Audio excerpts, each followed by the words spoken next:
ഇതൊരു ജനാധിപത്യത്തിൻ്റെ വിജയമാണ്. ജനങ്ങൾ രാഷ്ട്രീയം മറന്ന് ഇപ്പം നമ്മുടെ രാജ്യത്തെ നാട്ടിലെ സാഹചര്യം മനസ്സിലാക്കിക്കൊണ്ട് ഒരു മാറ്റം ആവശ്യത്തിന് അവരാഗ്രഹിച്ചു.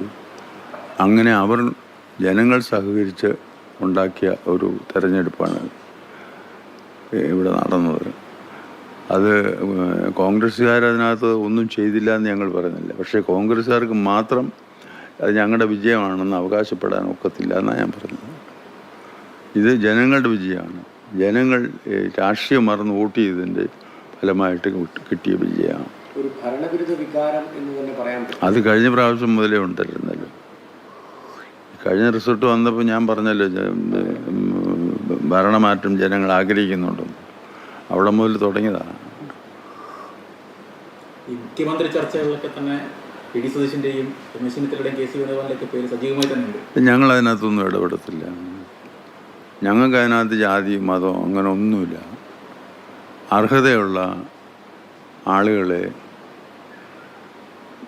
കോൺഗ്രസ് നേതൃത്വം തീരുമാനിക്കുന്ന ഒരു കീഴ്വഴക്കമാണ് ഇതുവരെ ഉണ്ടായിട്ടുള്ളത്. അത് നടക്കണമെന്ന് ഞങ്ങൾ ആഗ്രഹിക്കുന്നു.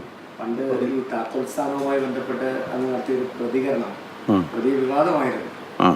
അതുപോലെയുള്ള അല്ല, ആ സാഹചര്യം അല്ല ഇന്ന്. അത് അവർ ഒരു കൂട്ടർ അതിൻ്റെ സാമുദായികപരമായിട്ട് അവകാശം ചോദിച്ചപ്പോൾ ഞങ്ങൾ പിന്നെ മിണ്ടായിരിക്കുന്നത് ശരിയല്ലല്ലോ, അതുകൊണ്ട് പറഞ്ഞെന്നുള്ളത്. പ്രതിപക്ഷത്തെ നയിച്ചത് വി ഡി സതീശനാണ്. വി ഡി സതീശൻ തന്നെ വരട്ടെ എന്ന തരത്തിൽ പലതരത്തിലുള്ള അഭിപ്രായങ്ങളൊക്കെ എന്നൊന്നും എനിക്ക് അഭിപ്രായമില്ല. അദ്ദേഹത്തിനേക്കാൾ സീനിയറായിട്ടുള്ള ആളുകൾ അതിനകത്തുണ്ടായിരുന്നു. അദ്ദേഹത്തിന് അതിൻ്റെ കൂട്ടത്തിലുണ്ടായിരുന്നു എന്നുള്ളത്. ആർക്ക്? എൻ്റെയോ? അത് ഞാൻ നേരത്തെ പറഞ്ഞല്ലോ. ആരെ വേണേ അവർ തിരഞ്ഞെടുത്തോട്ടെ, പക്ഷെ അർഹത നോക്കി വേണം തിരഞ്ഞെടുക്കാൻ. അത്രേ ഉള്ളൂ. ഇത്തവണ അതുപോലെ അല്ലല്ലോ ഞാൻ ചോദിക്കുന്നത്. ഞാൻ പറയുന്നത് അതുപോലെ അല്ലല്ലോ. ഇത്തവണ പറയുന്നത് നിങ്ങൾ ചോദിച്ചത് ഈ ആര് മുഖ്യമന്ത്രിയാകണം, ഈ 3 പേരിൽ ആര് മുഖ്യമന്ത്രിയാകണം. ഞങ്ങൾക്ക് അങ്ങനെ ഒരു പ്രത്യേകമായ ചോയ്സ് ഒന്നുമില്ല. ആരെ വേണേ ആയിക്കോട്ടെ. ബാക്കിയുള്ള മന്ത്രിസ്ഥാനങ്ങളും പ്രധാനപ്പെട്ട സ്ഥാനങ്ങളും ഒക്കെ വരുമ്പോൾ കൂടി അല്ലെങ്കിൽ അല്ല, അത് വരുമ്പോൾ ജനങ്ങൾ സഹകരിച്ച് വോട്ട് ചെയ്ത് അധികാരത്തിൽ, രാഷ്ട്രീയത്തിനുപരി അധികാരത്തിൽ വന്ന ഒരു ഗവൺമെൻറ്റിനോടുള്ള സമീപനം എന്താണെന്ന് അറിയട്ടെ. ഗവൺമെൻറ്റിന് ജനങ്ങളുള്ള സമീപനം എന്താണെന്ന് അറിയട്ടെ. ആഗോള അയ്യപ്പ സംഘമൊക്കെ നടത്തിയിരുന്ന സർക്കാരാണ്. പക്ഷേ ഈ ഹിന്ദു വോട്ട് ഉൾപ്പെടെ ഭിന്നിച്ചു പോയി. NSS വോട്ടൊക്കെ തന്നെ സ്പ്ലിറ്റായി പോയി. ഞാൻ പറഞ്ഞില്ല, അങ്ങനെ അതൊന്നും ഇവിടെ ചർച്ചാ വിഷയമല്ല. ഇവിടെ ചർച്ചാ വിഷയമായി വന്നത് ഇതാണ്. അതുൾപ്പെടെ ആഗോള ഇവിടെ ശബരിമല വിഷയം മുതൽ നടന്നിട്ടുള്ള കാര്യങ്ങളെ സംബന്ധിച്ച് ജനങ്ങൾക്ക് വളരെ ആശങ്കയുണ്ടായിരുന്നു. അത് മാറ്റിയെടുത്തു അവർ എന്നുള്ളൂ. അതിനകത്ത് രാഷ്ട്രീയം അവർ കണ്ടില്ല.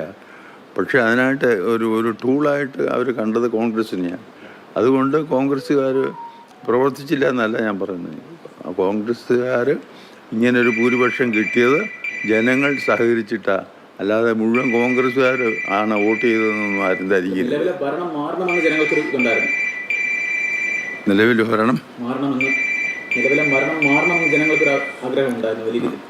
അത് മാറേണ്ടത് ഇപ്പോൾ അവസാനം വന്നപ്പോൾ അത് മാറേണ്ടതാണെന്ന് തന്നെ ഉണ്ടായിരുന്നല്ലോ. ഞാൻ കഴിഞ്ഞ പ്രാവശ്യം പറഞ്ഞതല്ലേ.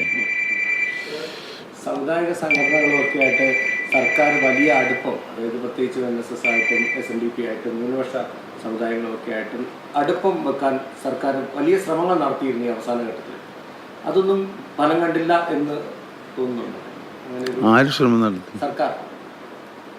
ഇത് കഴിഞ്ഞ സർക്കാർ അവരുമായിട്ട് നല്ല സൗഹൃദത്തിലായിരുന്നല്ലോ ഞങ്ങൾ. ശബരിമല സ്വർണ്ണക്കൊള്ള വലിയ രീതിയിൽ തിരിച്ചടി ആയിട്ടുണ്ടല്ലേ?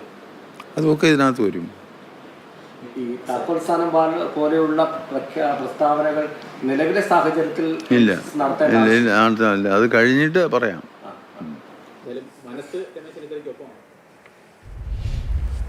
സതീശനോടുള്ള അനിഷ്ടം എന്തായാലും മാറിയിട്ടില്ല. അത് പൂർണ്ണമായും ഉള്ളിലുണ്ട് എന്ന് തന്നെ ജി സുകുമാരൻ നായരുടെ വാക്കുകളിൽ നിന്ന് നമുക്ക് വായിച്ചെടുക്കാം.